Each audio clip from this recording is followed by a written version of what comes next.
Muy bienvenido al programa Hablemos de Copropiedad, un programa que hoy está absolutamente recargado, que va a estar absolutamente potente, que como ustedes pueden ver ya tenemos a tremendos titanes de la copropiedad aquí presentes invitados, que llegaron muy tempranitos, algunos muy trajeados también, ¿verdad? Y los vamos a saludar, pero antes quiero recordarles a ustedes que Valle Azul es una empresa líder en limpieza, mantención y reparación de piscinas.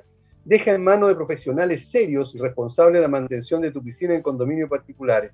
Para mayor información puedes llamar o escribir al fono WhatsApp +56 961 206 001. Valle Azul, expertos en el cuidado de tu piscina. ¿Quieres tener la tranquilidad y la seguridad que tus ascensores estén funcionando de la manera correcta? Entonces Ingelif es la empresa que necesita tu comunidad. Ingelif es una empresa de mantenimiento en la que se puede confiar plenamente, es una empresa de ingeniería vertical y de mantención en la que se puede confiar, como estoy diciendo. Para ubicarlos, lo puede hacer en el 225-010-752. ¿Eres corredor de propiedades, agente, asesor o broker o inversionista inmobiliario? Entonces te invitamos al programa radial orientado exclusivamente para ti. El programa se llama Pauta Inmobiliaria. Es la única instancia en Chile que reúne a todos los actores del sector inmobiliario. Entrevistamos a dirigentes, analistas inmobiliarios, capacitadores y, por supuesto, a corredores de propiedades para que nos cuenten su experiencia y nos den consejos apropiados para mejorar nuestro servicio o para desarrollarnos profesionalmente con algunos tips para invertir correctamente. No te lo pierdas, es el programa que se llama Pauta Inmobiliaria y está todos los lunes en Radio Hoy a las 16 horas. Y ahora sí, tengo el tremendo gusto de presentar a nuestros invitados. Y voy a empezar. Aquí no hay preferencia de nada, ni siquiera por peso de kilos, sino que... Presenta a Marco Antonio, que es el mayor. Oye, a Marco Antonio, que es el mayor aquí. No, señor. Voy a empezar precisamente por José Manuel Figueroa. El asesor de comunidades, autor del libro La Copropiedad Inmobiliaria, evidentemente que abogado y muy conocido de hace muchísimos años. Juan Manuel, un gustazo tenerte nuevamente con nosotros. Muchas gracias, Aníbal, por la invitación. Encuentro muy entretenido, además, un programa compartiendo con dos colegas tan expertos en el tema y amigos, así que encantado. Perfecto. También tenemos a Juan Pablo Vargas, conocido absolutamente por todos los auditores. Juan Pablo Vargas es de Almi Soluciones Legales. ¿Cómo estás, Juan Pablo? Un gustazo nuevamente. Hola, Aníbal. Muchas gracias por la invitación. Igualmente un gusto participar con Marco, que no había tenido la oportunidad, y con José Manuel, que sí habíamos participado en varias instancias. Y bueno, en el programa también un gusto estar de regreso. Así que muchas gracias. Ok, y hemos dejado sin ninguna intención a otro amigo, que es Marco Antonio Sepúlveda, socio de Sepúlveda Escudero y Compañía Limitada, profesor de la Universidad Central también. Hola, Marco Antonio, ¿qué tal? ¿Cómo estás? Hola, Aníbal. Bien, gracias. Un abrazo grande a la distancia. Siempre un gusto saludar a José Manuel. La verdad que le hacía bromas de que yo era el más antiguo, no lo sé, José Manuel. Vamos a tener que revisar nuestras actas de nacimiento para ver si es efectivo eso, ¿no? Y a Juan Pablo, que no tenía el gusto de conocerlo, así que un agrado compartir con ustedes tres. Muchas gracias por la invitación. Y la verdad de las cosas es que a la distancia, aunque no esté con nosotros, quiero saludar a otro apreciado abogado y que no estuvo acá solamente por una situación de que ya con tres creo yo que bastaba estar presente, y es mi amigo Ananías González. Él también es socio de Sepúlveda Escudero, ¿verdad? Un conocedor bastante claro del tema también de la copropiedad. Así que los saludo a la distancia, espero que esté viendo el programa y que escuche también a otros colegas hablar de este tema que nos convoca. Quiero comentarles que solamente anunciamos ayer este programa y se me ocurrió decirle a los auditores que hicieran preguntas si querían. Yo pensé que iban a caer una, dos o tres preguntas, y la verdad las cosas es que son un montón. de esas seleccioné algo así como 29. No creo que las podamos ver todas, pero vamos a tratar de ver las que más podamos. Lo importante, yo creo que más que empezar a responder tipo cuestionario, es que lo que conversemos les quede claro, que sea justamente eso, una conversación entre nosotros y un pequeño análisis. Por lo tanto, cualquiera de los invitados puede intervenir cuando lo estime conveniente, repasar algo que dijo otro colega, etcétera. Absoluta libertad, es como que si nos estuviéramos en un café, digamos, estuviéramos conversando sobre copropiedad. Así que lo primero que quiero preguntarles, estimados abogados, es, jurídicamente hablando, ¿qué significa vivir en copropiedad? ¿Quién se atreve? Tremenda pregunta que te mandaste, pues, Aníbal. Pero tratar de resumirla. Podemos estar 2 horas hablando de eso justamente, ¿no? Sí, claro, pero la idea es que 2 minutos nomás. A ver, qué difícil. Jurídicamente, me voy a tirar a la piscina, ¿no?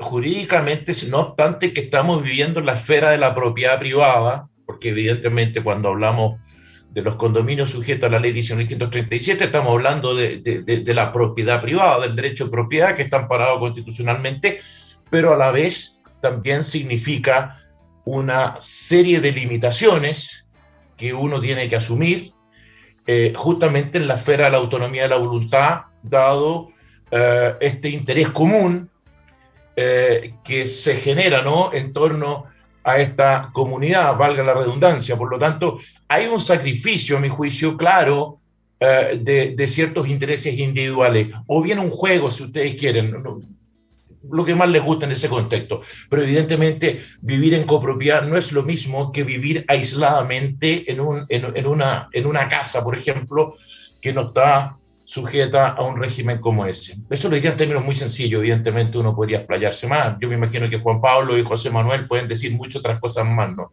Pero eso es lo que a mí me parece en términos muy genéricos, ¿no?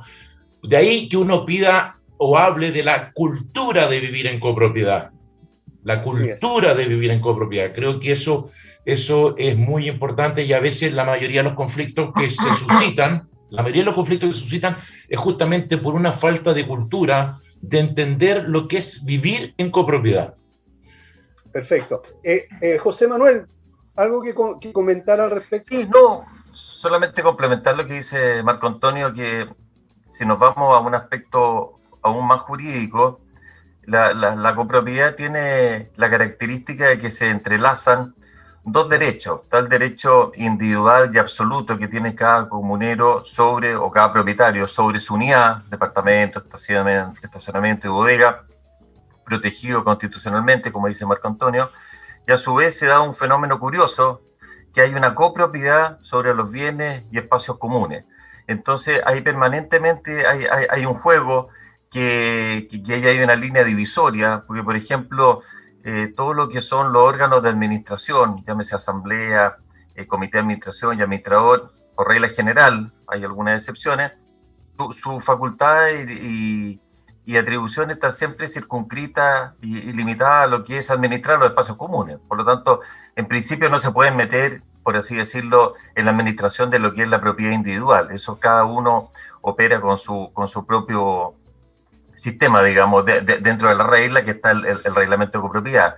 Y el segundo aspecto muy corto es que, sin duda que aquí hay limitaciones, tal como dice Marco Antonio, y esas están expresadas no solamente en la ley, sino en el reglamento de copropiedad. Por lo tanto, el reglamento pasa a ser un instrumento muy importante, porque hay gente que nunca ha vivido en copropiedad, vende su casa, se va a un edificio o a un condominio de casa y no sabe que hay limitaciones y restricciones que están protegidas legalmente, digamos. O sea, esas limitaciones y restricciones son absolutamente obligatorias porque están establecidos en una limitante al dominio, como es el reglamento de copropiedad, que está inscrito en el conservador como un gravamen. Esa creo que es la idea matriz. Perfecto, gracias. Juan Pablo, ¿algo más que agregar al respecto? Sí, yo me voy a ir por una definición menos legal, al contrario de Marco Antonio y José Manuel. Bueno. Yo creo que al final la copropiedad es propiedad compartida. Y creo que de ahí surge la limitación que menciona Marco Antonio y José Manuel, Y creo que en definitiva la limitación es lo más entretenido del área, porque es lo que nos lleva a discutir muchas de las cosas que probablemente vamos a discutir hoy día o a conversar, porque tienen un impacto directo en la vida de los copropietarios. Así que creo que por ahí va el tema y nos sirve como para abrir también un poco la dinámica que vamos a tener. Perfecto, muchas gracias a los tres. Antes de empezar, digamos, con la ronda de preguntas que hicieron la mayoría que hicieron los auditores, quiero comentarle, hubo un fallo hace unos días atrás que obligó a una comunidad a sacar un bicicletero de un estacionamiento de visita. Y no sé si ustedes leyeron la noticia, pero en este caso se estaba hablando, y yo sé que es así, que fue un error del comité haber destinado un bien de dominio común, como es un estacionamiento exclusivamente para visita, a otro fin. ¿Cuál fue el error que ustedes ven allí que cometió este comité de administración? Seguimos con el mismo orden de respuesta, que responda Marco Antonio primero. Bueno, ya. Tú sí. Bueno, José Manuel. yo el fallo no lo leí en detalle, ¿no? Pero en base a lo que tú me estás diciendo, el estacionamiento de visita, además de ser un bien muy preciado, ¿no? Muy preciado dentro de la copropiedad, es un espacio común que se encuentra muy definido, y fíjate tú que no es la ley, sino además en el Decreto Supremo 46, que es el reglamento de la Ley de Copropiedad Inmobiliaria. Dicho de otra forma, y para decirlo en términos bien concretos, ¿no? El estacionamiento de visita solamente es estacionamiento de visita. Ahora, evidentemente, estamos hablando de un estacionamiento para vehículos motorizados, por lo tanto, creo que ahí y tú dices un estacionamiento de bicicleta. Me imagino que ese estacionamiento de bicicleta también era para los copropietarios, sí, o solamente era para las visitas. No, residente. No, pero es que eso no podría ser. Si el estacionamiento de visita, insisto, estoy comentando a partir de esta cuestión general, ¿no? Seguramente Juan Pablo, José Manuel han leído el fallo en cuestión, ¿no? Y le agradecería mucho que me lo compartan, pero yo tengo súper claro que el espíritu de la ley es que el estacionamiento de visita no puede ser ocupado para otro efecto que no sea estacionamiento de visita. Y claro, en ese sentido es clarísimo el Decreto Supremo 46, es más claro que la ley, ¿eh? Es más claro que la ley, el reglamento de la Ley de Copropiedad Inmobiliaria. Pero bueno, seguramente José Manuel y Juan Pablo han leído el fallo y pueden complementar o contradecir lo que estoy diciendo yo, ¿no? A ver, mira, José Manuel. Yo la verdad que el fallo tampoco lo conozco. Yo estoy de acuerdo con lo que dice Marco Antonio, pero con un matiz algo distinto. Si bien es cierto, el estacionamiento de visita es un bien común, tal como dice Marco Antonio, en el reglamento de la ley tiene varias limitantes. Dice que no puede ser arrendado, que no puede ser grabado, y ni se puede dar en uso y goce exclusivo, ¿ah? Ahora, la ley ni el reglamento se pone en la situación de hacerle un cambio de destino, porque los bienes comunes, dentro de la regulación que tiene, admite ser construido, alterado o cambiarse el destino. Entonces creo yo que si se hace vía legal, que eso significa una asamblea extraordinaria con un quórum especial de 80% en primera citación, 60% en segundo, etcétera, se autoriza este cambio de destino para ser usado como bicicletero de la comunidad. Yo creo que eso, en principio, me parece que es válido, porque las limitantes que estábamos hablando recién se refieren a los otros aspectos. O sea, no puede ser grabado, no puede ser enajenado, no puede ser arrendado y no puede darse en uso y goce. Cambiarle el destino, no hay una restricción al respecto, por lo tanto, la comunidad lo podría haber hecho, pero cumpliendo con esos requisitos que seguramente no cumplió. Yo reitero, no conozco tampoco el fallo, pero tuvo que haberse hecho de esa forma, si es que se podía hacer. Solamente fue una resolución del comité de administración a través de una circular diciendo que a contar de tal fecha se modificaba y se puso allí un bicicletero. Eso fue todo, y un propietario reclamó ante el juzgado de policía local, y esto fue después pasó a una apelación, sería la Corte de Apelaciones. Corte de Apelaciones. Claro, sí, y la Corte de Apelaciones falló en contra del comité de Claro, administración. lo que pasa, Aníbal, que hay que recordar que el comité de administración, de acuerdo al artículo 21, tiene la representación de la asamblea con todas sus facultades. ¿Con qué limitante? Que no tiene injerencia en ninguno de aquellas materias que son propias de asamblea extraordinaria. Y todo el tema de los bienes comunes, cambio de destino, arrendamiento, construcción en bienes comunes, uso y goce exclusivo, todo eso son materias propias de una asamblea extraordinaria. Por lo tanto, el comité no tenía la facultad para poder haber tomado esa decisión. Perfecto. Juan Pablo, ¿tú pudiste leer algo al respecto o estás enterado de esta situación? Sí, también hice una lectura muy, muy somera y comparto la postura de Marco Antonio y de José Manuel en el sentido de que un cambio, o sea, de que en la medida que el aprovechamiento de los bienes de dominio común o que el cambio de destino no se encuentre definido en el reglamento, tendría que realizarse una asamblea extraordinaria como para poder instalar el bicicletero en un espacio común, en definitiva. Y en este caso entiendo que no ocurrió así, y como indica José Manuel, se trataría de una decisión del comité de administración que tiene facultades de asamblea ordinaria, pero no facultades de asamblea extraordinaria. Por tanto, no sería una decisión válida y estaría el comité, en definitiva, generando un cambio de destino o un aprovechamiento de los bienes de dominio común de manera distinta a lo establecido en el reglamento. Y en la ley, en este caso también, porque sería un estacionamiento de visitas, como dice Marco Antonio. Así que sí, me parece totalmente irregular. Estoy de acuerdo también con la sentencia en ese sentido. Y eso. Perdón, okay. me gustaría agregar una sola cosa. Si bien es cierto, y obviamente no es que comparta, la ley lo permite, ¿no? Cambiarle el destino a un bien común, que entre paréntesis no es llegar y hacerlo, ¿no? Hay que ver muy bien qué clase de bien común es, ¿no? La ley clasifica los bienes comunes, entonces aquí no es que nos juntemos en asamblea y podamos hacer lo que queramos teniendo las mayorías, e incluso por unanimidad. Yo muchas veces a la gente le digo, oiga, pero me da lo mismo que usted me diga que se juntaron en la asamblea. Hay acuerdos que la asamblea no puede adoptar, entre paréntesis. Entonces, no es que la asamblea pueda hacer lo que quiera adentro de un condominio.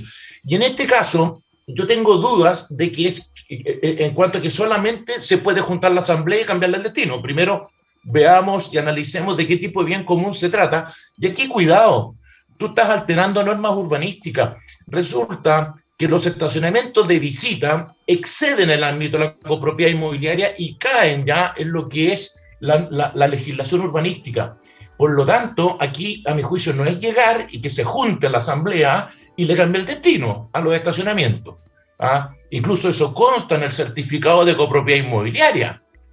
Los estacionamientos de visita, etcétera, etcétera. Entonces, ojo con eso, porque la gente no se vaya a llevar esta idea equivocada, y quizá la he escuchado muchas veces, incluso hasta administradores, de que porque se juntó la asamblea, adoptaron tal o cual acuerdo y por eso es ley de la República, poco menos, ¿no? Así que ojo con eso, ojo, mucho ojo. Ya. La autonomía de la voluntad tiene límite, a eso me refiero, y lo digo como profesor de Derecho Civil, ¿no? Oye, es muy común escuchar en los comités o en las asambleas de repente, por ejemplo, es que esto es un derecho adquirido, lo he escuchado varias veces. Sí, claro, dicen, no, claro. es que esto se viene haciendo así hace 20 años, entonces, bueno, la comunidad lo decidió y punto. Y no es tan así. Yo concuerdo con Marco Antonio en el sentido de que, claro, en este caso puede haber un cambio de destino cuando se trata de un bien común genérico, en general, pero si se trata de un bien común como los espacios, como los estacionamientos de visita, hay un tema más urbanístico que tendría que revisarse y que probablemente no se puede hacer, como dice Marco Antonio. Así que habría que analizarlo con más detalle, pero ya, sí. Ya nos queda claro. Pero vamos a pasar a... lo que dice Marco Antonio, también estoy de acuerdo. Habría que revisar obviamente la situación en particular, porque todo proyecto tiene que tener una cierta cantidad de estacionamientos de visita, ¿no es cierto? Ahora, sí, claro. Ese proyecto excedía la cantidad de estacionamientos de visita, por ejemplo, tenía 10 por exigencia legal, y resulta que el proyecto en definitiva se hizo con 15. Yo creo que ahí podría ser un tema que habría que revisarlo, obviamente, pero va a depender si, tal como dice Marco Antonio, si estamos dentro de las exigencias del proyecto y si cumple o no con la norma. Entonces, en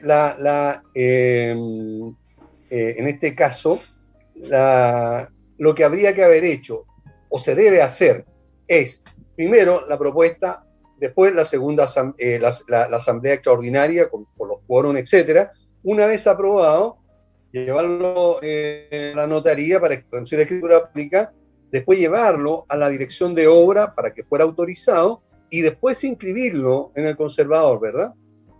No, esto no se inscribe. ¿No se inscribe? Esto no se inscribe, salvo que se modificara el reglamento de copropiedad, que podría, quizás para que quedara bien hecho, habría que haber modificado el reglamento de copropiedad y haber establecido de que, en el ejemplo que estamos hablando, hay 14 estacionamientos de visitas y hay un estacionamiento de bicicletero y dejarlo definido ahí en el reglamento. Ahora lo que pasa es que al modificar el reglamento de copropiedad los quórums también suben y las exigencias son mayores, requiere la presencia de un notario, etcétera, pero creo que quedaría mejor hecho, sin duda, modificar el reglamento también, y eso significa inscribir. Perfecto.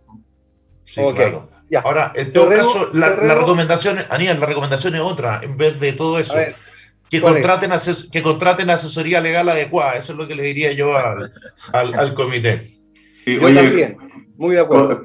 Perdón, Aníbal, nosotros vamos a darle muchas vueltas a los temas, así que vamos. Sí, por eso lo voy a cortar aquí, porque si no vamos a estar todo el rato. Oye, tú sabes, Aníbal, que cuando hay dos abogados hay por lo menos 3 opiniones, ¿sí? Imagínate aquí los 3 abogados. Y ahora hay como 6. Sí. Bueno, pasando a otro tema, Romy nos pregunta, así de directo, ¿ya se puede empezar a hacer asambleas presenciales y cuáles serían los protocolos por la situación sanitaria? Yo tengo duda de interpretación, así que Juan Pablo veo que tiene la película más clara, porque yo tengo dudas de interpretación respecto al paso a paso. Okay, sí, de hecho yo lo quiero plantear abierto, como para tener la opinión de Marco Antonio y José Manuel también, y Aníbal, por supuesto. A mí me parece que la asamblea en este caso sería un aforo en actividad sin interacción entre asistentes. No sé si están de acuerdo conmigo, pero quiero leerles, lo traje más o menos preparado. Sí, el paso a paso. ¿Cuál es la definición? Claro, ¿cuál es la definición de las actividades sin interacción entre asistentes? Son convocatorias de un grupo de personas a la misma hora, en un determinado lugar, y que cumple sí o sí los siguientes 4 requisitos. Mantener una ubicación fija durante toda la actividad, mantener una distancia de 1 metro entre participantes, usar la mascarilla de forma permanente y sin consumo de alimentos. Ejemplo, seminarios, ritos religiosos, conciertos públicos en estadios, cines, teatros, circos, etc. Me parece a mí que la asamblea en este caso sería una actividad sin interacción entre asistentes, en la medida, por supuesto, que se ejecute de esta manera, o sea, que exista una distancia, etc. Y en ese caso, claro, dependería de las fases y lo podemos analizar. Pero me gustaría saber si está de acuerdo Marco Antonio y José Manuel con que se trata de una actividad sin interacción entre asistentes. Yo me alegro mucho haberte escuchado, Juan Pablo, porque evidentemente esa pregunta fue de las primeras preguntas que nos hicieron nuestros clientes, ¿no? Incluso hicimos una suerte de congreso interno en la oficina, porque estas cuestiones son sumamente opinables, ¿no? Y claro, estábamos entre ese numeral, creo que es el 6 o el 7, no recuerdo en este minuto, quizás tú lo tienes ahí. El 7. Y el numeral 4 parece que es el de la casa, ¿no? Que es el de la casa. Evidentemente, no hay ninguna que se refiera específicamente a espacios comunes, porque esa sería la pregunta, ¿no? ¿Qué pasa con las reuniones en espacios comunes de condominios? Voy a ser sumamente honesto, Juan Pablo, nosotros llegamos a la misma conclusión que tú. Dijimos, aquí se aplica el 7, incluso aún más. Yo le agregué al cliente que si en caso de duda, o sea, si tenía muchas dudas, de frentón, hicieran la asamblea fuera del condominio, porque tú perfectamente puedes hacerlo en otro recinto en la medida que esté dentro de la comuna. Pero debo ser sumamente honesto en lo siguiente. Ese mismo día, que incluso habíamos contestado por escrito a un administrador de comunidades muy importantes en Chile, me entró el pánico, porque prendo la televisión, y esa es la gracia a veces de estar en la casa, ¿no? Prendo la televisión, venía de vuelta a la oficina, y aparece una entrevista al ministro de la Vivienda. Y el ministro de la Vivienda, y realmente abro los ojos porque estaban mostrando justamente espacios comunes, que el quincho, que la cosa, que acá en un edificio, y me apaniqué porque a mí me dio la sensación que se estaba conversando en base justamente al aforo permitido para una casa.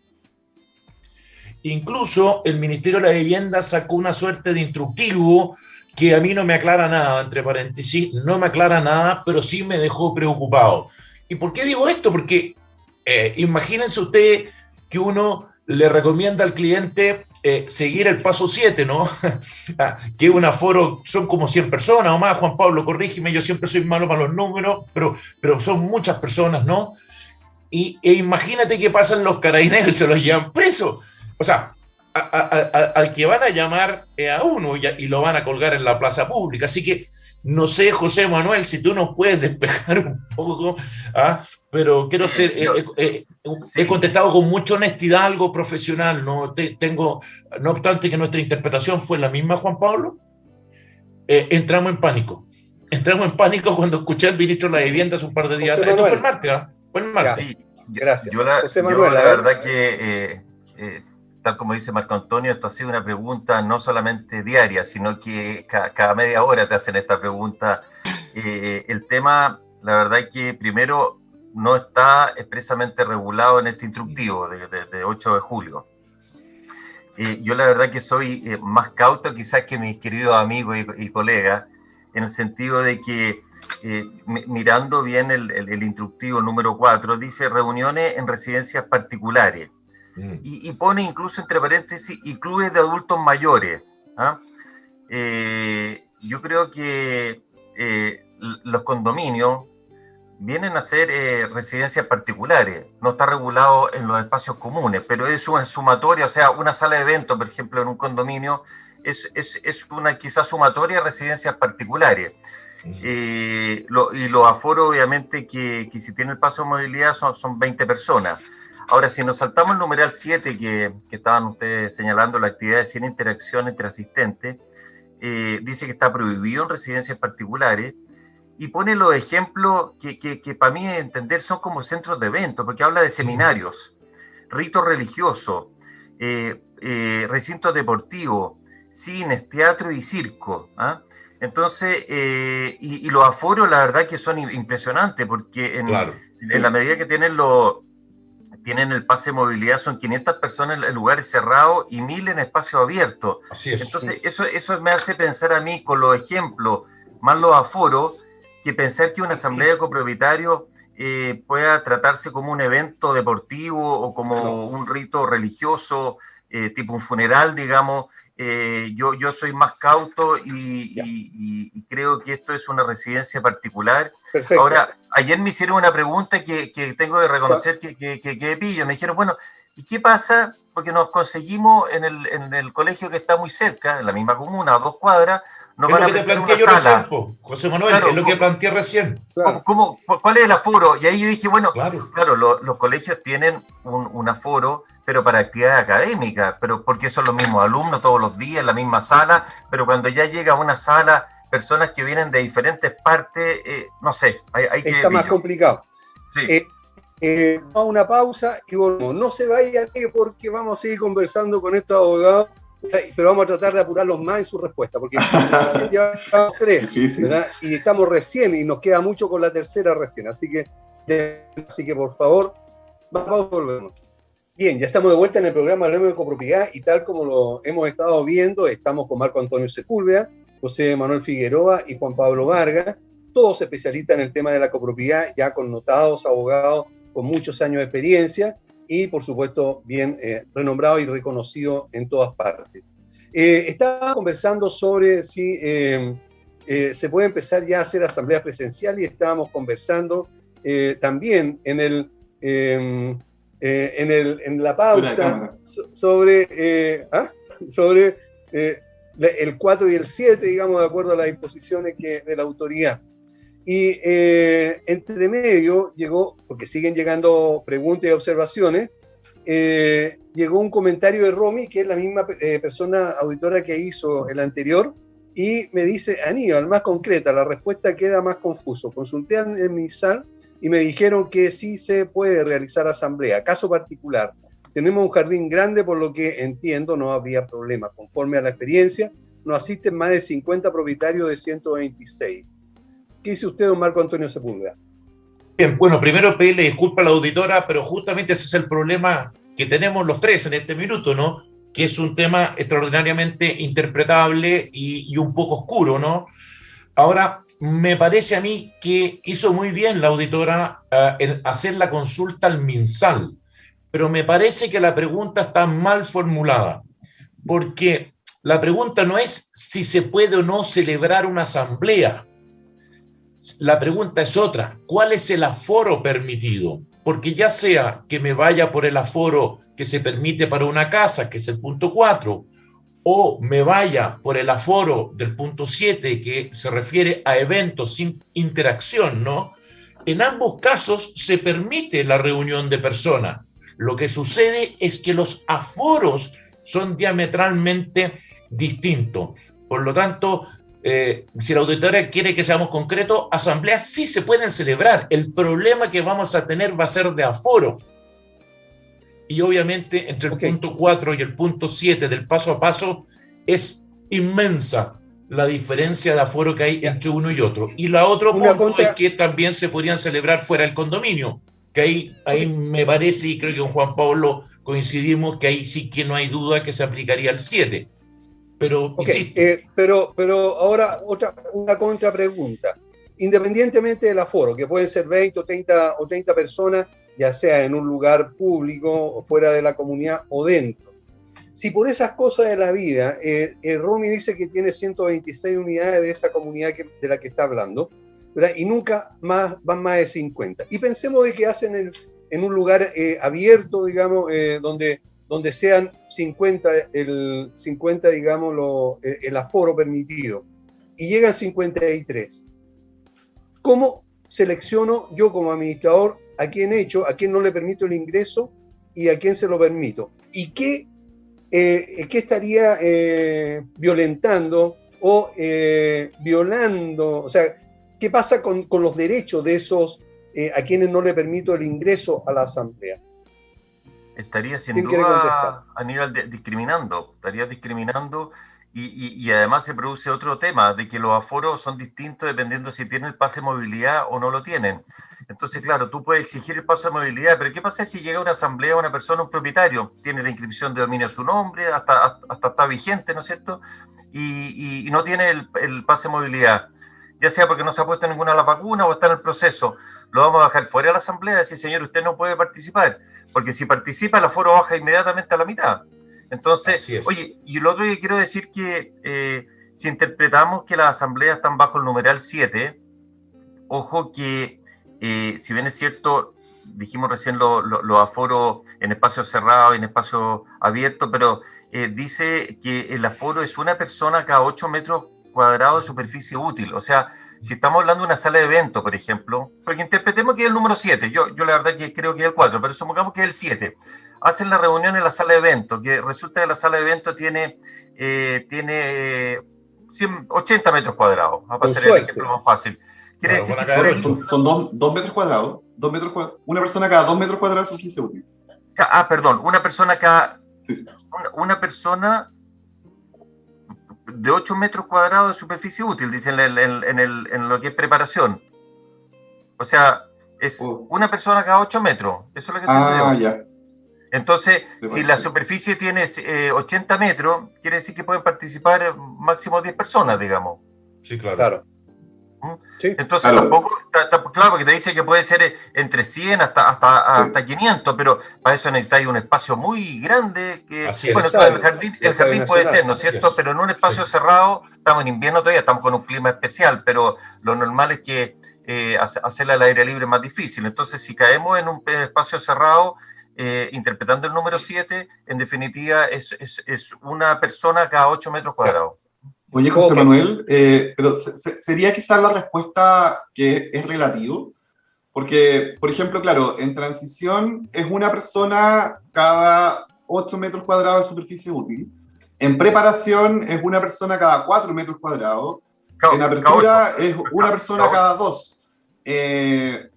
Y además, el condominio puede tener 5 unidades, 20, 100, 1000. Entonces creo que igual es relativo y depende del caso concreto. Claro. Si es que se puede realizar o no. Yo quería hacer un comentario, perdón Aníbal que te desordenemos, pero quería hacer como un comentario un poco resumen de la idea. Yo creo que el problema es que estamos en una situación de extrema indeterminación. Quiero dar un ejemplo que quizás me voy a ir por otro lado, pero quiero darles el ejemplo, quizás no estén de acuerdo conmigo en el criterio, pero como para que los que nos estén escuchando entiendan como cuál es el problema. Los conserjes, desde la perspectiva del decreto 867, son para todos los efectos legales guardias de seguridad. No significa que sean guardias, sino que cuando la ley habla de guardias, esa normativa se aplica también a los conserjes. Entonces, el año pasado se dictó una resolución de Carabineros que dice que los guardias pueden solicitar salvoconducto. Por tanto, podríamos decir, si la resolución dice que los guardias pueden solicitar salvoconducto, como los conserjes son para todos los efectos legales guardias, los conserjes pueden solicitar salvoconducto. Que es un criterio que pueden estar o no de acuerdo conmigo, pero es un criterio que podríamos en el fondo sacar de la misma ley. Nosotros hicimos ese análisis, acto seguido prendemos la tele y aparece la autoridad diciendo que los conserjes no pueden solicitar salvoconducto, porque la autoridad lo dice en definitiva. Entonces creo que estamos en una situación pandémica súper compleja en donde lo normativo se pierde un poco y muchas veces estamos a lo que vaya diciendo la autoridad en la prensa, por ejemplo, y que se va contradiciendo con lo que establece la norma. O, por ejemplo, situaciones en donde la gente hace un requerimiento a la autoridad o le pregunta al MinSal o le pregunta a Carabineros, por ejemplo, y nosotros hemos visto casos en donde en un lugar, un centro, no sé cómo se llaman, de Carabineros, le dan una respuesta y en otro le dan otra respuesta. O que han recibido respuestas contradictorias del MinSal. Entonces, o que les han hecho fiscalización y los han multado, o les han hecho fiscalización y no los han multado. Y tenemos casos contradictorios que son similares. Entonces, al final, creo que por eso decía, la respuesta acá es relativa.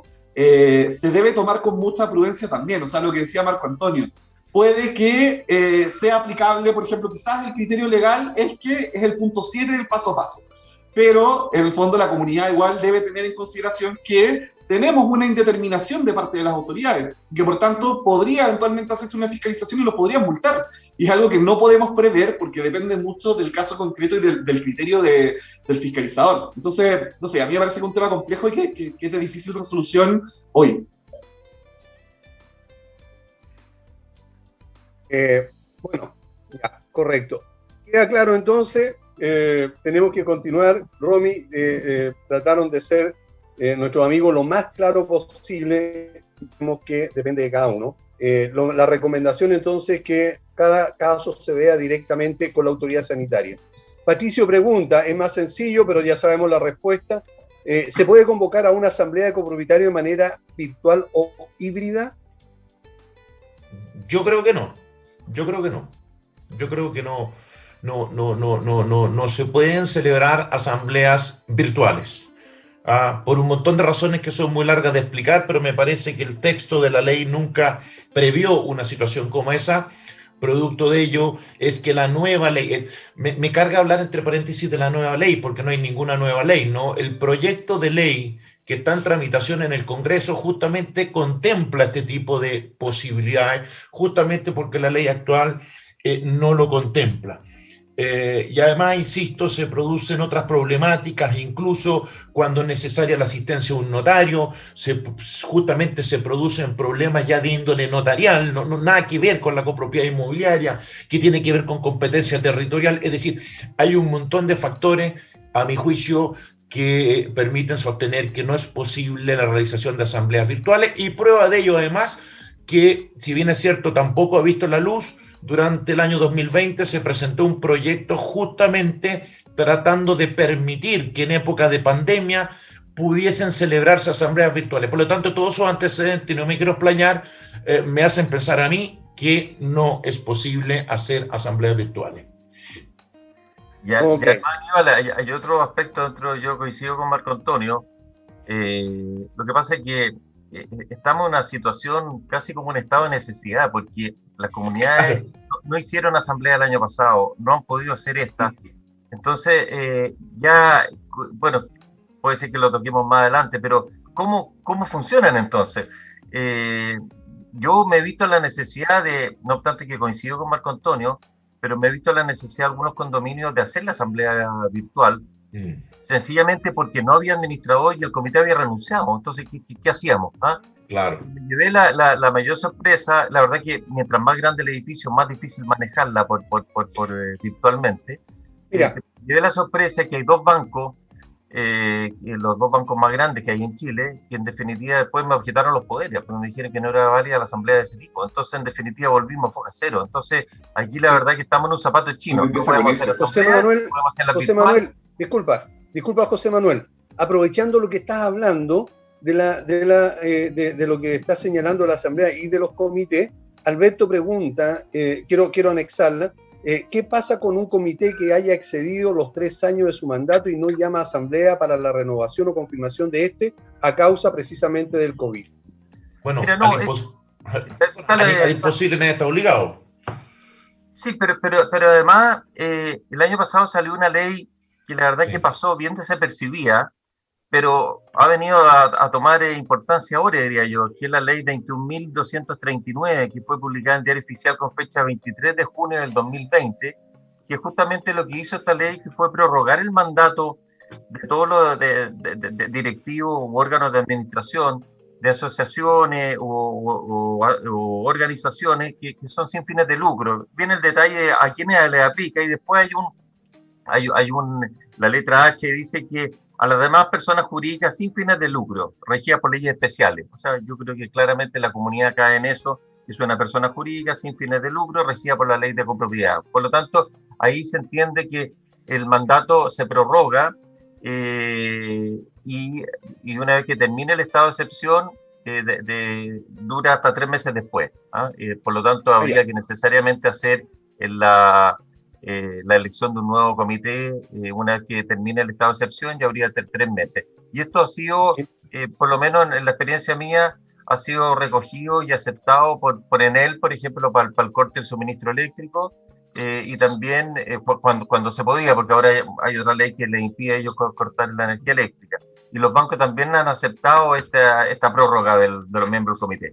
Oye, pero además quiero complementar eso, que hay que tener un poco cuidado, o sea, coincido con el cuerpo legal que menciona José Manuel, pero creo que se puede llegar a la misma conclusión sin ese cuerpo legal, porque el cuerpo legal además permite entrar en una discusión bien compleja, que yo opino igual que José Manuel, que los condominios son personas jurídicas, pero créeme que hay muchas personas que estarían dispuestos a decir que no son personas jurídicas, y en el derecho comparado, salvo en los países donde tiene texto expreso, como el Código Civil de la Nación Argentina, por ejemplo, pero en el caso de los españoles, si tú le llegas a decir que la propiedad horizontal es una persona jurídica, te van a mirar con cara de loco, digamos. Pero claro, José Manuel y yo pensamos eso, coincidimos plenamente.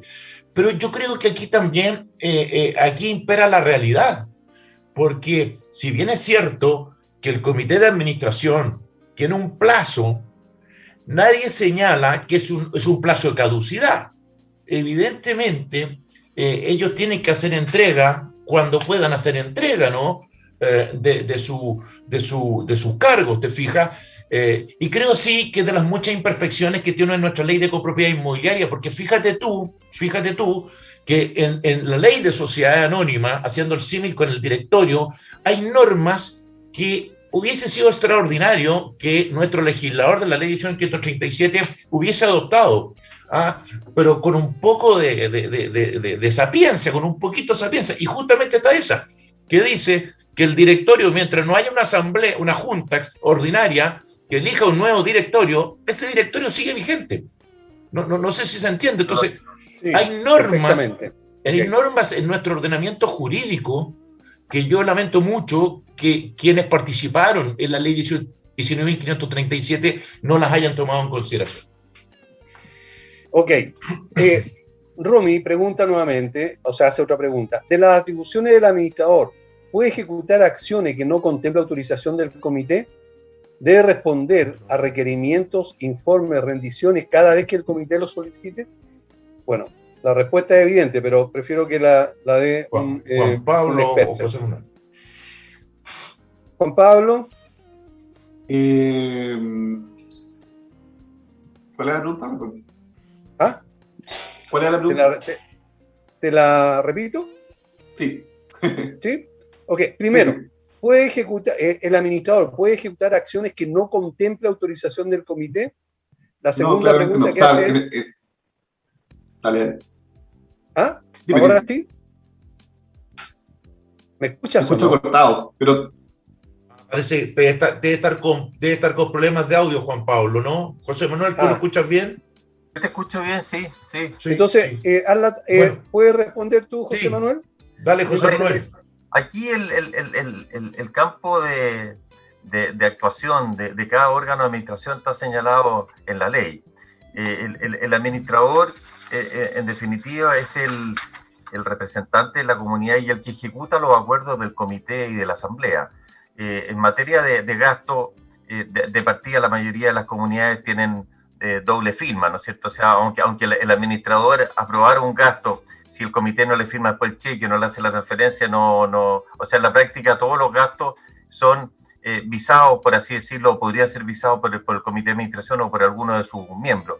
Ahora, hay gastos que son ordinarios y cotidianos, ¿no es cierto?, de una comunidad, lo que es, por ejemplo, todo el pago de las mantenciones de ascensores, las cuentas de consumo, etcétera, y que ahí no hay mucho donde discriminar, o sea, el administrador tiene que darle curso a ese pago y el comité deberá sencillamente cursarle el pago. Ahora, la duda se plantea cuando son gastos extraordinarios, que no son recurrentes mes a mes. Ahí obviamente que va, o por ejemplo frente a un despido, que eso va a significar pagar un monto importante. Ahí va a tener que requerir necesariamente la autorización del comité. Y respecto a la segunda parte de la pregunta, rendición de cuentas, la verdad que el administrador está obligado a rendir cuentas en cada asamblea al término de su gestión y cada vez que sea requerida por el comité de administración. Así que, en el fondo, su superior jerárquico, por así decirlo, en términos sencillos, es el comité de administración. Ok, y ya queda claro, solamente yo como administrador quiero señalar que es fundamental que el comité de administración y el administrador estén trabajando en conjunto y se lleve muy bien, digamos, y entienda el comité cuando el administrador le pide ejecutar alguna acción, ¿verdad? Y lo autorice.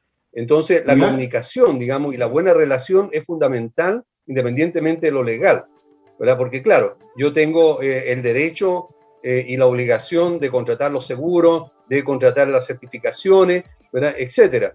Pero si el comité no me firma los cheques, no sirve mucho. Por lo tanto, debe haber una muy buena comunicación. Si no la hay, no tiene sentido seguir administrando esa comunidad. Sin duda. Tengo un poco sí, Juan Pablo, está un poco mala, no sé si... ¿Me escuchan bien? Sí, ahora sí. Te escuchamos bien, Juan Pablo. Vale, yo lo escucho un poco cortado, espero que me escuchen bien. Solo quería añadir que hay una excepción, y es que el administrador puede ejecutar actos de administración y conservación y que sean de carácter urgente en el fondo, sin recabar acuerdo de la asamblea previamente. Que esa sería como una de las excepciones que establece la misma ley 19.537, en donde el administrador podría tomar una decisión que quizás es propia de la asamblea o del comité de sus facultades de asamblea ordinaria, pero que la toma el administrador en el carácter de urgencia que tiene en definitiva. Pero si no le firman el cheque, sí, llega hasta ahí nomás, ¿o no? Hasta el níspero. O sea, ahí queda en una situación más complicada porque, por ejemplo, autoriza el gasto, autoriza, por ejemplo, la empresa de ascensores que haga la reparación extraordinaria o lo que sea, y después llega el cobro y no lo puede pagar. Entonces, es que es complicado. Claro. Yo me inclino por lo que dice Aníbal, que el comité y el administrador tienen que ir remando para el mismo lado, si no, sencillamente es mejor que el administrador abandone el barco, porque es imposible administrar si es que le van a objetar los pagos, es imposible. Sí, pero además, perdona, muy de acuerdo, pero aquí se plantea nuevamente una contradicción vital, porque claro, ese es el óptimo, ¿no? Que comité y administrador sean un solo equipo, por decirlo de alguna forma, ¿no? Pero lamentablemente, no solamente lo que hacía ver Juan Pablo, ¿no? Estas medidas urgentes, que es lógico, la urgencia claramente fundamenta o justifica la adopción de tal o cual medida, pero además hay una serie de obligaciones que la ley 19.537 establece al administrador, más allá de si cuenta o no con el beneplácito del comité de administración. Entonces, ahí se producen unas contradicciones vitales que son brutales, valga la redundancia, ¿no? Y claro, y al final del día se transforma ¿en qué? ¿En quién gira el cheque? Como muy bien dice José Manuel. Pero ojo, claro, que la ley pone en una situación bastante incómoda al administrador respecto de obligaciones en que él es el único responsable de cumplirla. Por ejemplo, las certificaciones. Las certificaciones. Y estamos hablando de situaciones donde hay riesgo de vida de las personas que utilizan los asesores, por ejemplo, o de lesiones. Bien, estamos en el programa Hablemos de Copropiedad, vamos a una pausa y volvemos. Bien, ya estamos de vuelta en el programa y antes de continuar, quiero hacer un paréntesis porque Ananías González acaba de mandarle un saludo a cada uno de ustedes, está muy atento al programa, dice que en esta hora ha aprendido muchísimo de ustedes, así que está muy bien, está atento escuchando el programa. Oye, a propósito de Ananías, que tú hiciste un merecidísimo recuerdo de él al principio del programa, a propósito de Ananías, bueno, tú sabes que se nos va aparentemente a vivir 6 meses a Estados Unidos, ¿verdad? No tenía idea. Sí, pero va a estar conectado, esa es la gracia de la tecnología, va a estar conectado con nosotros, claro. Más que se va a Washington, donde afortunadamente el mismo horario que Chile.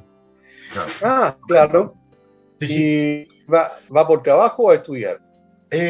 Va ahí por una mezcla de cosas, digamos, una mezcla de cosas familiares. Muy bien. Ok. Necesito hacer otra pregunta que me están... espérame, que esta acá está. Estimados, un gusto saludarlos. Soy propietaria de un departamento, aproximadamente en fase 3 existen condiciones. No, esto ya la contestamos. Me perdí. Ya. Ok, seguimos entonces con las que ya tenía anotada acá en la lista. Y ella está facultado, Sandra, está facultado el comité de administración para nombrar administrador o removerlo de su cargo sin consultar a la asamblea. Quieren echar al administrador. ¿Qué le pueden decir ustedes, estimados? Juan Pablo tiene que tirarse el piscinazo ahí. Ya, a ver. Sí, el artículo 22 de la ley de copropiedad establece que el comité cuenta con todas las facultades de la asamblea ordinaria, no así de la asamblea extraordinaria. Y en ese sentido, el comité, como es una facultad de la asamblea ordinaria, la designación o remoción de la administración, a mi parecer, es una facultad del comité la designación o remoción de la administración, porque el comité tiene todas las facultades de la asamblea ordinaria. Perfecto. Okay, lamentablemente, Aníbal, lo estábamos hablando fuera del aire, hay varios bancos que objetan esa facultad y en definitiva no permiten registrar los nuevos poderes. Y eso emana, esa confusión para ellos, emana del artículo 22 que dice que todo condominio será administrado por las facultades que disponga el reglamento de copropiedad por la persona natural o jurídica designada por la asamblea de copropietarios.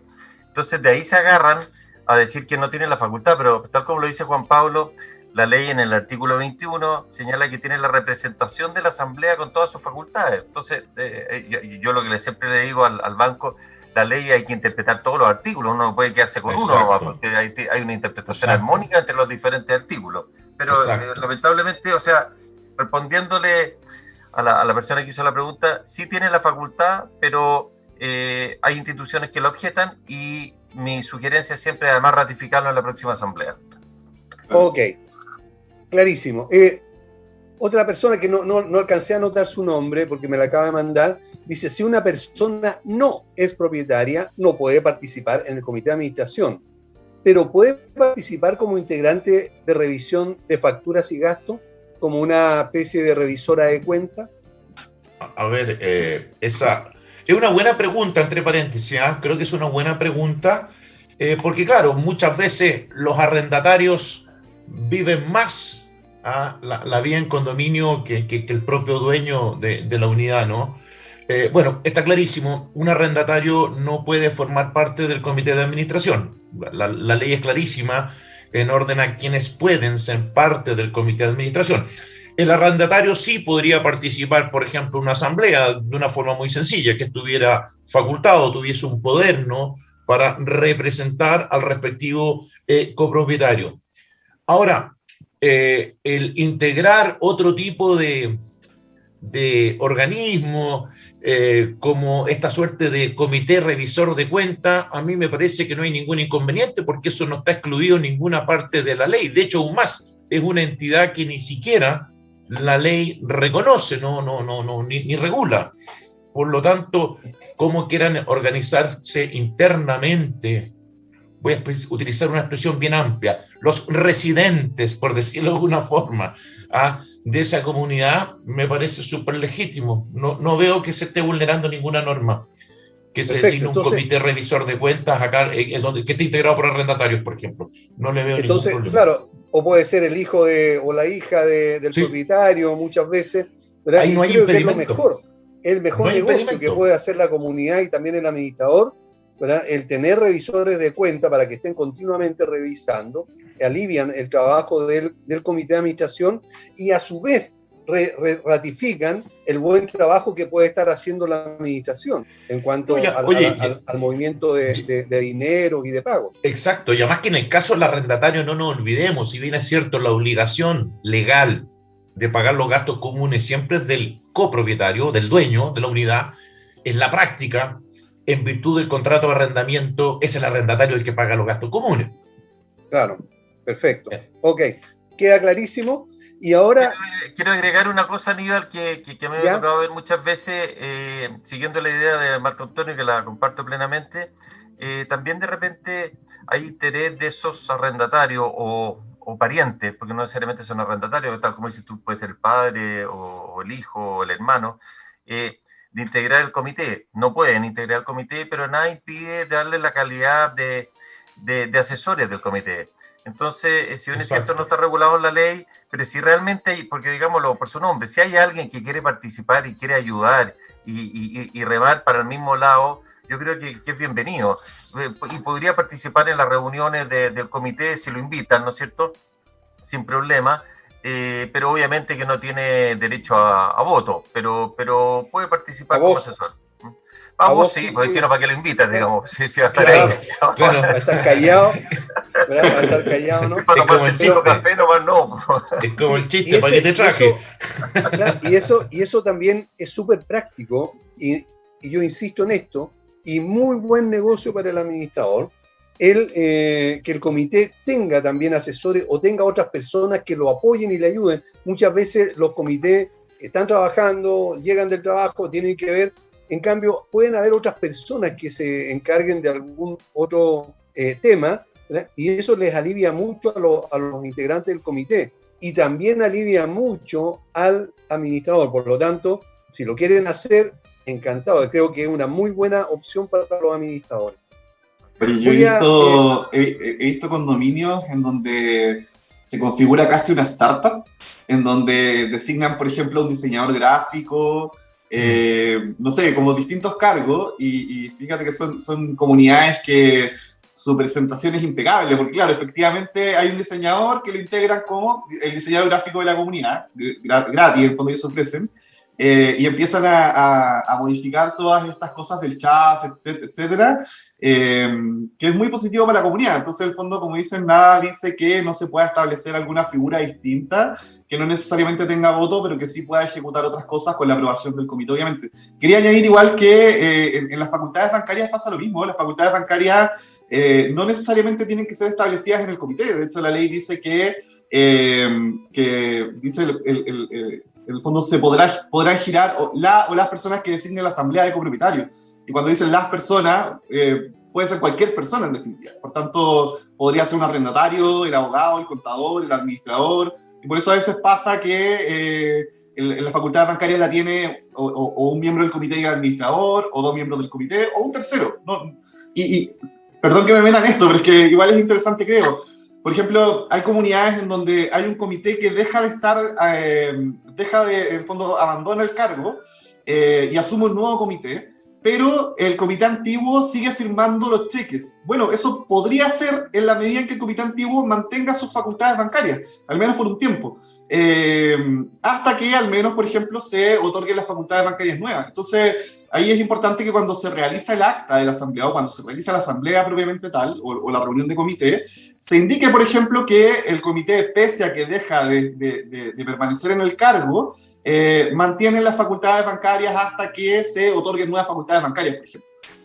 No tiene mucho que ver con lo que estábamos hablando, pero igual... A propósito, no, me importa mucho ese tema que estás diciendo, Juan Pablo, porque quiero anexarlo a otra pregunta, ¿verdad? Y pueden censurarme si quieren o retarme o corregirme. ¿Pudiera en algún momento la comunidad en una asamblea entregarle facultad al comité de administración para nombrar a otro comité en caso de renuncia o a falta de uno de los integrantes? Bueno, mira, Aníbal, yo recién estaba haciendo una crítica justamente de inadvertencias de los redactores de la ley 19.537, siento que nuestro ordenamiento jurídico ya contaba en otro ámbito con normas que responden, entre otras cosas, a lo que tú estás preguntando. O sea, nuevamente vuelvo a la ley de sociedad anónima. La ley de sociedad anónima establece expresamente la posibilidad de que el directorio pueda designar reemplazantes por el periodo que le faltaba al otro.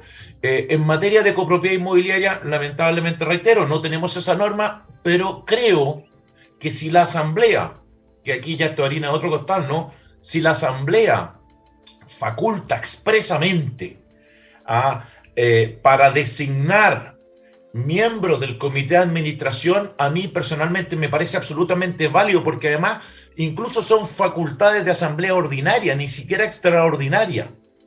Entonces me parece absolutamente pertinente, no le veo ningún viso de ilegalidad, incluso más creo altamente recomendable aquello, ¿no? Imagínate tú lo útil que habría sido durante la pandemia tener una norma como esa, ¿no? Así es. Claro, porque los que quedan pueden nombrar a otros. Así es. Y así entonces ir supliendo lo que hoy día están muchas comunidades envueltas en un tremendo problema. Hoy día hay muchas comunidades que están bajo la cantidad de integrantes de comité. Claro, es un gran vacío de la ley, ¿no? La ley 19.537, quizás en los aspectos que más vacíos muestra, es en todo esto que hemos estado conversando en gran parte de esta amena conversación, valga la redundancia, del día de hoy. Oye, pero en todo caso, yo comparto plenamente la recomendación de Marco Antonio. Yo la aplico permanentemente de poner esa facultad, porque además que es absurdo si renuncia un miembro del comité tener que llamar a una asamblea, o sea, un poco práctico. Una locura. ¿A quién le interesaría una asamblea? Pues Juanito resulta que vendió el departamento, no sé si es muy relevante, pero ojo que la renuncia no pueden ser de varios, digamos, porque si el comité son 3 y renuncian 2, bueno, necesariamente va a tener que llamar a asamblea o hacer una posta. Que primero renuncia uno, una posta, pues. Yo creo que eso es lo mejor, el otro. Una posta, claro, o si no, ¿cómo sesiono? Claro, lógico. Ahora, sí, lo que es curioso dentro de los bancos, de lo que estamos hablando, de los poderes, a mí me ha tocado ver varias veces que cuando se designa un nuevo comité y se registran los nuevos poderes, los bancos van agregando apoderados, en general no eliminan para atrás. Entonces, de repente uno ve que hay un historial, qué sé yo, de 20 apoderados que tienen firma en el banco. Entonces, eso también es curioso, porque a veces se ponen muy exigentes los bancos y llegado el periodo te dice que ese comité ya ha vencido. Y resulta que otras veces tú tienes un historial de 20 apoderados que algunos ya ni existen, digamos. Claro. Es curioso. Bueno, ok, ya quedó absolutamente claro ese tema. Necesito ir a otro que los voy a complicar más todavía. ¿Verdad? Y estoy seguro que después de esto me van a odiar. Pero no es culpa mía, porque esta pregunta viene de Luisa. Luisa pregunta, ¿cuáles son los puntos más relevantes que según ustedes faltó a la nueva ley de copropiedad tal como está hasta ahora? Aquí hay para hablar 6 horas, ¿verdad? Pero tenemos solamente podríamos hacer un programa, que, podríamos hacer un programa completo, ¿no? Pero Juan Pablo estaba tratando de tomar la palabra, entonces yo creo que cedamos el testimonio a él. No, yo solo quería coincidir gratamente con Marco Antonio y José Manuel con el tema de la designación de los comités por comités en el fondo. Y digo gratamente porque es un tema que igual es discutible y muy discutido también, pero comparto plenamente la postura. Entonces quería como manifestar mi alegría en que la postura se mantenga también por ustedes, que son expertos que llevan ya mucho tiempo en esto. Dale, Juan Pablo, dale. Eso. Con respecto a la pregunta que hace Aníbal, yo creo que la nueva ley, el proyecto de ley de la nueva copropiedad tiene bastantes elementos positivos, no podemos ser como quizás tan negativos con la propuesta, pero hay muchos elementos que están mal planteados, que tienen errores. De hecho, hay temas de quórum que yo sigo discutiendo y que no sé si lo vamos a poder conversar hoy día o otro día con Marco Antonio y José Manuel, sería interesante. Pero creo que tiene demasiadas falencias y que pudo haber hecho mucho más. La definición de la personalidad jurídica, qué es lo que es un condominio. Y bueno, también he visto que he estado mirando las últimas aprobaciones o rechazos de la comisión mixta. Y he visto que se han rechazado varias propuestas que se hicieron, que quizás hizo Marco Antonio o José Manuel, y nosotros lo hicimos también con Agacet, y se están rechazando, y me parece súper triste. Creo que podría haberse trabajado mucho más la nueva ley de copropiedad, y no fue así. Eso. Bueno, todavía Juan Pablo es tiempo. Pienso igual que tú. Bueno, conozco la ley desde su génesis por diversas razones. He estado efectivamente invitado en el Congreso a exponer, pero sí, tal como tiene falencias, también tiene virtudes. Como bien sabemos, tuvo a la vista una serie de proyectos de ley anteriores, ¿no? Muchos, entre ellos uno que preparó CGI, el Colegio de Gestión y Administración Inmobiliaria, hace muchos años atrás. Aníbal, en esa época 98. creo que eras vicepresidente 2008. tú, claro. Sí. 2008. Y bueno, sí, yo creo que todavía es muy perfectible, además que esta es una ley que es prepandemia. Al ser prepandemia, creo que evidentemente tiene que entrar a revisar ciertos aspectos que se hicieron muy latentes, ¿no? Y que hemos estado hablando durante el programa de hoy, además. También creo que tiene retrocesos, porque el proyecto partió de una forma, pero se le han ido introduciendo cambios. Algunos de ellos para mí han sido un retroceso. Para nadie no es un misterio que yo soy el gran impulsor de que el crédito de gastos comunes, así ya lo contenía el proyecto de CGI de hace muchos años atrás, pasa a ser un crédito de primera clase.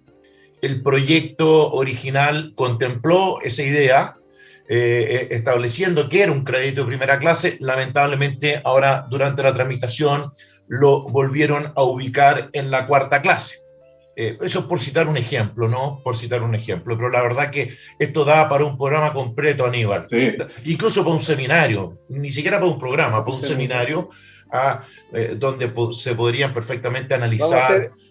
Que han invitado a un programa especial entonces sobre la nueva ley de copropiedad, en que hablaríamos solamente de eso. José Manuel, según tu punto de vista. Sí, mira, yo me sumo totalmente a lo dicho por Marco Antonio y Juan Pablo, pero voy a tratar de responder lo que pregunta la auditora, de qué, dentro de lo que me estoy acordando de memoria, qué cosas destacables. Creo que lo destacable, por una parte, y nunca lo entendí por qué no fue así antes, es que se amplía el campo de aplicación de la consulta por escrito. Yo creo que eso es positivo. Se van a poder, bueno, yo he participado, ¿no es cierto?, en Copropiedad en Acción, que hemos tratado de incorporar aún más materia, porque este proyecto de ley permite que todas las sesiones de asamblea ordinaria puedan ser consultables, y la gran mayoría de las asambleas extraordinarias, pero deja algunas que no lo permiten, salvo para las viviendas sociales.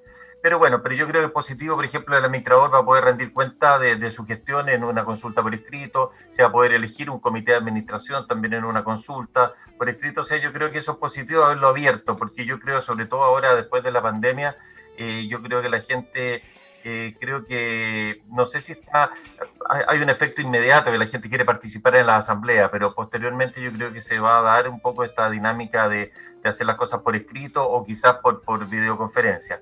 Y lo segundo que creo que es positivo, aunque creo que puede ser complejo para los administradores, el administrador que funciona bien y que hace bien su pega no tiene que temer a esta innovación que está haciendo la ley, que va a tener que inscribirse, registrarse en las secretarías regionales ministeriales del Ministerio de Vivienda y Urbanismo, y este ente va a tener una facultad de fiscalización donde le puede aplicar incluso multa o caducarle, eliminarlo de los registros si es que se porta mal, por así decirlo.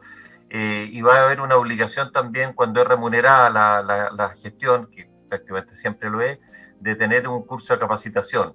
Yo creo que esto es positivo porque cosa de ver de repente las noticias, cuando obviamente que las noticias siempre salen los malos de la película, no salen los buenos, pero de repente hay malos de la película que se aprovechen quizás de un sistema que no persigue realmente las responsabilidades de un administrador, o son muy lentas, ¿no es cierto? Entonces aquí va a haber un ente externo, y que como es el Ministerio de la Vivienda, que va a tener facultad de fiscalización sobre los administradores, y yo creo que con eso se va a subir la vara, ¿no es cierto? Van a quedar en el mercado quizás los administradores, pienso que será así, administradores que son de mejor calidad, que son más profesionales y que están de acuerdo en cumplir con toda esta normativa. Perdona, otra cosa que, pero no sé si es bueno o malo, ahí yo no sé cuál es la opinión de ustedes, pero algo que es un cambio radical, a mi juicio, al menos hasta el momento, como va el proyecto, es, en primer lugar, la rebaja considerable, y que Juan Pablo lo insinuó, a los quórum. Eso es algo que hay que analizarlo, sinceramente, porque hay materias algunas bastante delicadas. Y esto además viene aparejado de la posibilidad de que, por regla general, el arrendatario pueda representar al copropietario. Entonces, poder. Claro, sin poder. Sin poder, pues ese es el punto, porque hoy día para hacerlo necesita un poder. En cambio, ahora va a ser por derecho propio, por decirlo de alguna forma, es decir, la fórmula se invierte. El copropietario va a tener que expresamente negarle la facultad para que se entienda entonces que esta persona no tiene derecho a representarlo. Entonces, yo creo que eso es un aspecto que debe tomarse muy en consideración, muy en consideración. Vamos a seguir conversando sobre esto a la vuelta de esta pausa. Bueno, ya estamos de vuelta y quiero recordarles que Valle Azul es una empresa líder en limpieza y mantención y reparación de piscinas. Deja en manos de profesionales serios y responsables la mantención de tu piscina en condominios y particulares. Para mayor información, puedes llamar o escribir al fono WhatsApp +56 961-206-001. Valle Azul, expertos al cuidado de tu piscina. ¿Quieres tener la tranquilidad y seguridad que tus ascensores están funcionando correctamente? Entonces, Ingelif es la empresa que necesita tu comunidad. Ingelif es una empresa de mantenimiento en la que puedes confiar plenamente. Ingelif es una empresa de ingeniería vertical y de mantención en la que puedes confiar plenamente. Para ubicarlos en www.ingelif.cl. Bueno, estamos conversando con José Manuel Figueroa, Juan Pablo Vargas y Marco Antonio Sepúlveda sobre los temas que están relacionados con la copropiedad, y estábamos hablando acerca de la nueva ley de copropiedad. Pero antes, Paulina, que ya nos ha hecho otras preguntas, nos consulta y dice que preguntó por la forma de garantizar la participación de asambleas ahora en esta época de COVID, porque los jueces de policía local han anulado asamblea por lo mismo. Le pregunté a qué se refería y me dice que ha ocurrido que jueces de policía local han anulado asambleas porque algunos residentes han señalado que no han podido participar por culpa del aforo. Don Marco Antonio Sepúlveda, ¿qué opina usted al respecto? Bueno, me parece que en cierta forma esa pregunta estaba respondida, pero hagamos una moción de orden, ¿no? Bueno, Aquí la pregunta no es, reitero, si puedo o no hacer asamblea, los problemas son de aforo, establecer exactamente cuándo es el aforo. Y por otro lado, que me parece que eso es un mal cálculo que se hace en la práctica, cuando se dice, mire, en este edificio normalmente van 10 personas a la asamblea, y yo cito una asamblea previendo que van a asistir 10 personas en un edificio, por ejemplo, de 50 copropietarios. Me parece que eso es absolutamente no ajustado a derecho, como muy bien lo dijo José Manuel. Hay una discriminación a priori, y evidentemente yo no puedo organizar asambleas si no tengo la claridad de que si quiere concurrir el 100% de los copropietarios, pueda concurrir el 100%. Por lo tanto, al final este es un problema de aforo, En consecuencia, esos cálculos que se dicen, mira, aquí siempre vienen 5, siempre vienen 10. Bueno, Aníbal, tú mismo nos ponías el caso, ¿no? Que en un edificio donde normalmente, qué sé yo, iban 19 personas, hiciste una asamblea y llegaron 40. Así es, claro. Entonces, El único sistema no hay aplicarse a Aníbal, pero ya es muy complicado organizarlo, es que los copropietarios que quieran ir a esa asamblea pudieran dar poderes a otros, y de tal forma, supongamos, en vez de llegar 40, que lleguen 20, pero ¿cómo discrimina? De nuevo volvemos a lo mismo, ¿quiénes dan poderes y quiénes pueden ir presencialmente? ¿Ah? Es complicado. Bueno, hay una situación que se da ahí, y también me sucedió, en que me dice alguien, ¿y por qué yo tengo que darle el poder a otro? Yo no quiero darle el poder a nadie. Yo quiero estar presente en la asamblea. Bueno, justamente. Entonces, ¿cómo logro?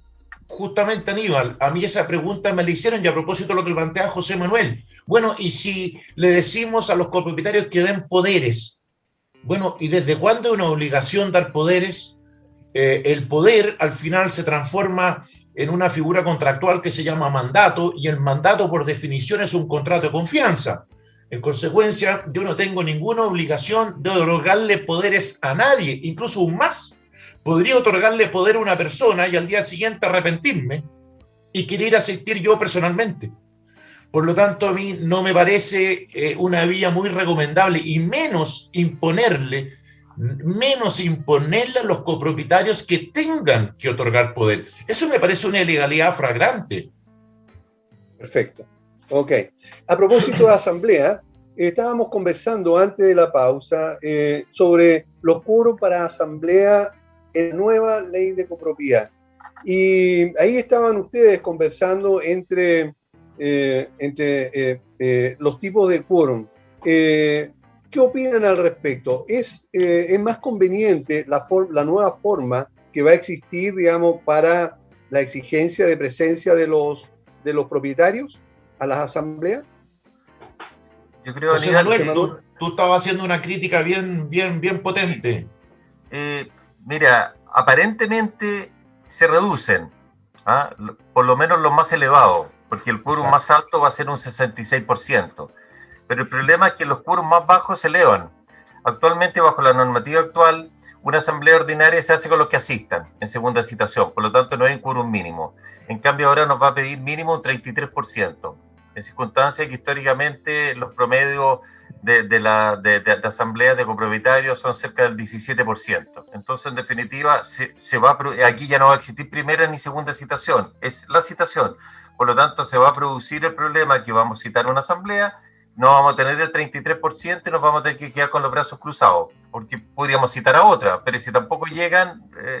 Y respecto a la asamblea extraordinaria, en lo que se refiere al quórum de mayoría absoluta, que es el 50% de los derechos, y el acuerdo con el 50% de los derechos, ahí también sube con respecto a lo que es la actual normativa en la asamblea extraordinaria, porque actualmente en segunda citación exige un 60% y el acuerdo se toma en definitiva con el 45%, porque el 75% de los presentes. Por lo tanto, es un quórum más bajo hoy día que lo que va a ser posteriormente.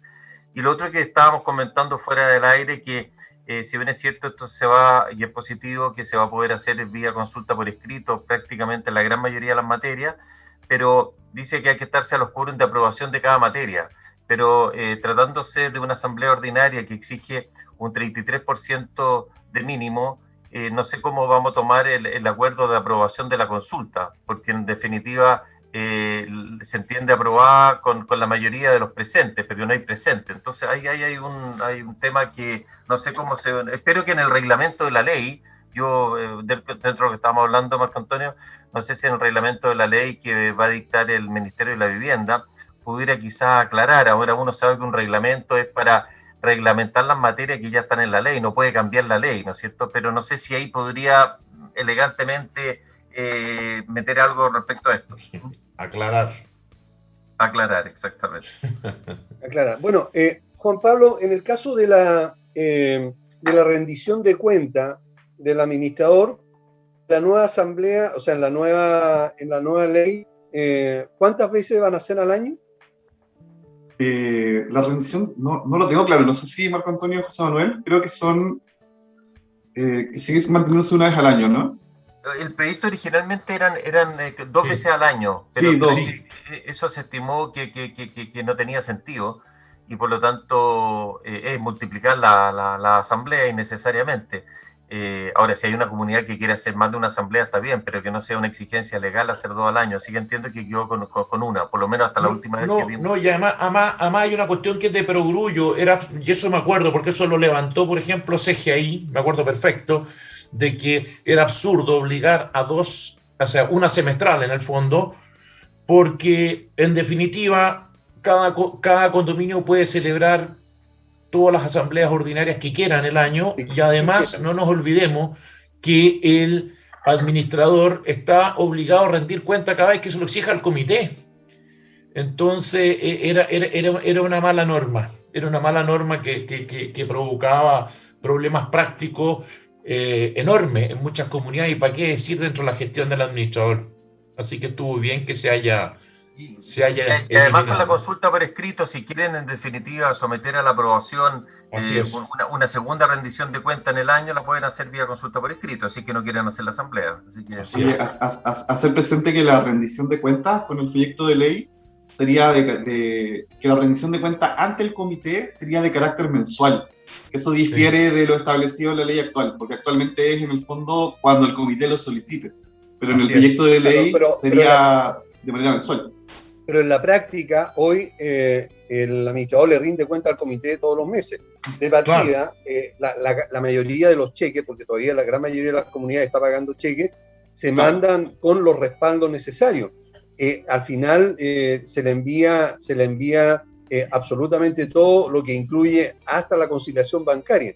Por lo tanto, cuando no hay, cuando una comunidad siente que no se le está rindiendo cuenta, es por desidia del comité o por negligencia de la administración que no está ejecutando lo mínimo. Ahora las plataformas precisamente están señalando esto, por lo tanto es bastante fácil hacer estas rendiciones, se puede ver en cualquier minuto incluso. Sí, no, pero en este caso la rendición, al establecerlo de carácter mensual y de manera obligatoria, podría tener efectos como para el registro de administradores y para las eventuales sanciones. Porque en el fondo, actualmente, pese a que por lógica tú entiendes que tiene que haber una rendición, al no estar establecido en la ley como una rendición documentada de carácter mensual, si tú lo llevas a JPL, por ejemplo, no necesariamente podría ser una irregularidad, porque en el fondo quizás se está llevando bien la administración, pero no se está informando correctamente de manera mensual. En este caso, al establecerlo como una obligación de carácter mensual, podría eventualmente haber alguna sanción a partir de lo que establece el registro de administradores, así que en ese sentido igual sería bueno. Y sí, estaba viendo el tema de la rendición anual, y ya está aprobado incluso por la comisión mixta, así que en principio sería lo que establecería el proyecto de ley, o la nueva ley. Ojo sí. que además aquí al administrador le van a obligar a entregar un balance, porque actualmente la rendición de cuentas era ingreso y egreso, ahora le pide un balance, entonces, bueno, hay que tenerlo presente que hay más obligaciones para los administradores. Bueno, no claro. sé si por la misma plata. Sí, por la misma moneda. No, pero en todo caso, eso fue otra consulta que hicimos, me acuerdo, ahí en el Congreso, decir, bueno, ¿qué significa esto de balance? qué significa esto de balance, ¿no? Porque en definitiva estamos hablando de una institución, de entes que en el fondo manejan egresos y ingresos, no. Entonces, ¿qué estamos hablando? ¿Un balance de acuerdo a los principios de contabilidad generalmente aceptados? Otra pregunta que yo hago siempre, ¿qué es rendir cuenta? Porque pareciera ser que rendir cuenta es solamente señalar en qué se gastó tal o cual. A mí me parece que el concepto de rendición de cuentas es un concepto mucho más potente que solamente explicar en qué me gasté las lucas. Porque justamente... Oye, Marco... Sí. Dale, Juan Pablo.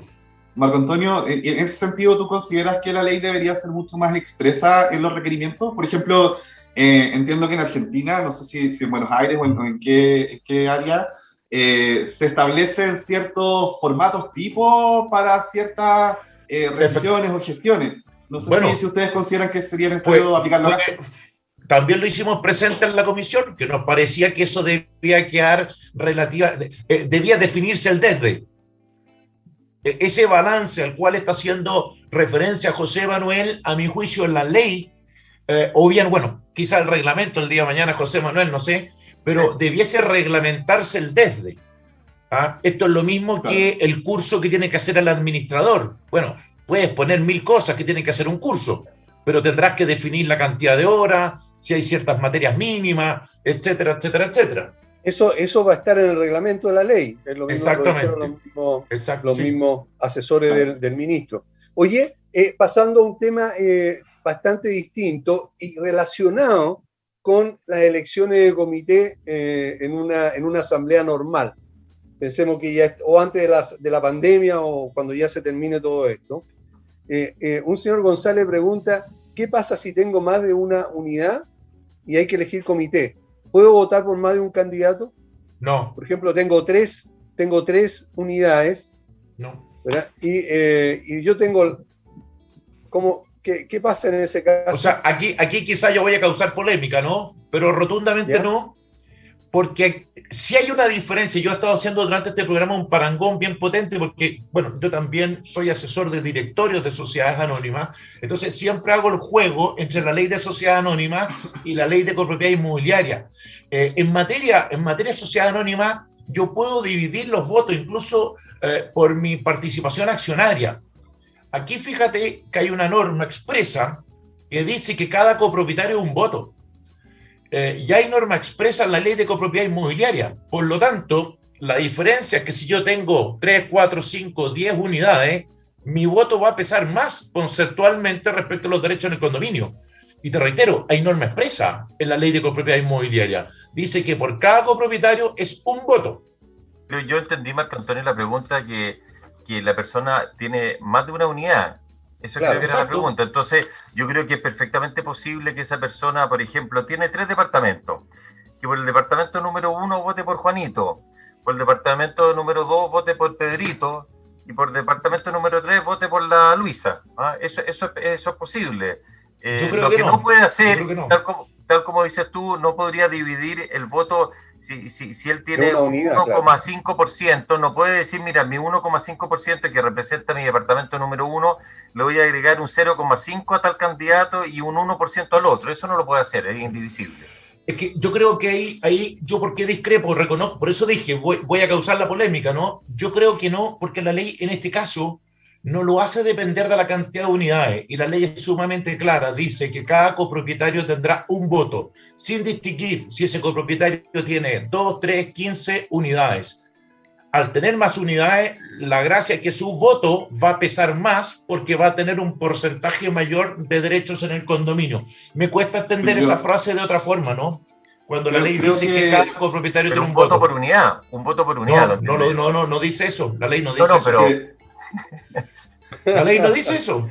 Es que no lo dice. Lo que pasa es que la ley habla del porcentaje de derechos en el dominio común. Entonces, ahí creo que es discutible. No sé si está tan claro en la ley, pero sí me inclino más por la postura de Marco en el sentido de que, claro, como se trata de los derechos de los bienes de dominio común, si tú tienes un 100% o un 50%, votas de acuerdo a tu porcentaje de derechos del dominio común.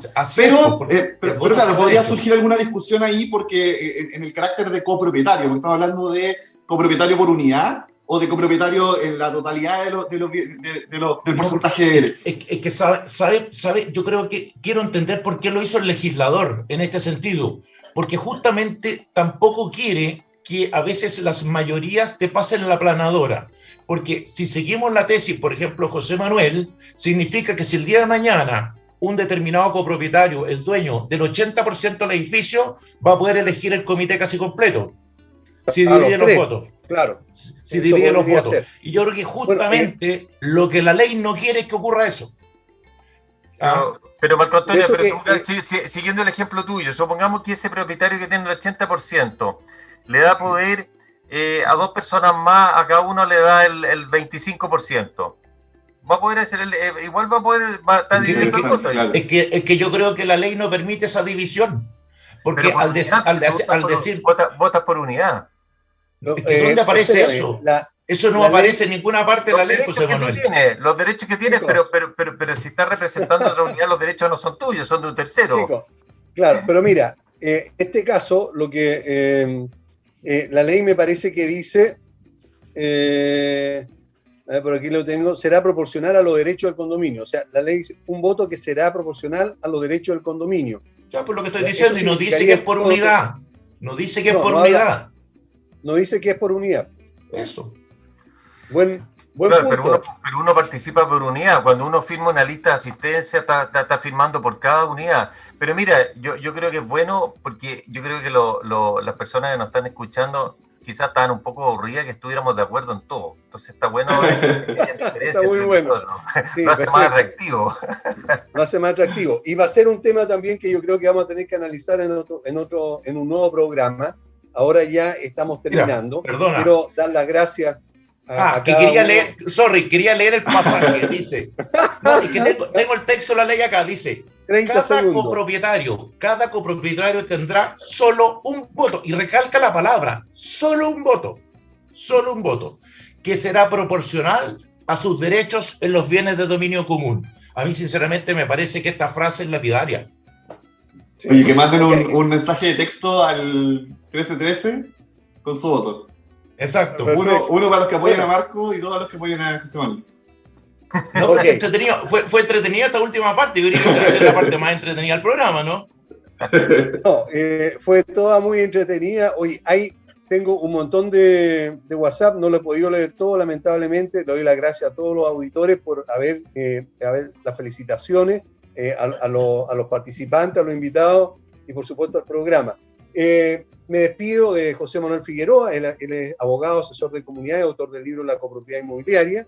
También de Juan Pablo Vargas, amigo del programa y auspiciador, de Armi Soluciones Legales, y Marco Antonio Sepúlveda, conocido por todos, socio de Sepúlveda Escudero y Compañía Limitada, y profesor de la Universidad Central.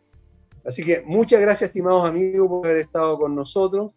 10 segundos para que se despidan de nuestros auditores cada uno. Empezamos por Marco Antonio.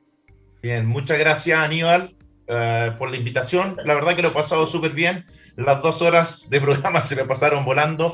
Siempre un agrado volver a ver a mi amigo José Manuel Figueroa, quien conozco desde hace tantos años. Tenemos que ver solamente, está pendiente quién es mayor, ¿no? Y un agrado haber compartido con Juan Pablo. No sé si en algún momento antes nos habíamos topado, Juan Pablo, pero si no, te pido las disculpas del caso y ha sido un placer compartir contigo. Un gran abrazo y gracias por la invitación. Bueno, José Manuel. Oye, este es como los minutos que tiene cada candidato. Vote por mí. Sí. No, solamente agradecer la invitación al programa. La verdad que, tal como dice Marco Antonio, siempre un gusto participar. Y la verdad que el tiempo pasa volando y fue un gusto verlo también a Marco Antonio y a Juan Pablo, y espero que las personas que nos escucharon, más que confundidas, hayan quedado más aclaradas con nuestras explicaciones. Así que gracias por todo. Perfecto. Muchas gracias. Juan Pablo. Bueno, muchas gracias por la invitación, Aníbal. Un gusto compartir con Marco Antonio, con José Manuel, 2 grandes de la economía, obviamente, así que nada, súper interesante toda la discusión, ojalá que se repita, de nuestra parte la disponibilidad como para participar en futuras sesiones, así que un gusto y un saludo a todos los auditores.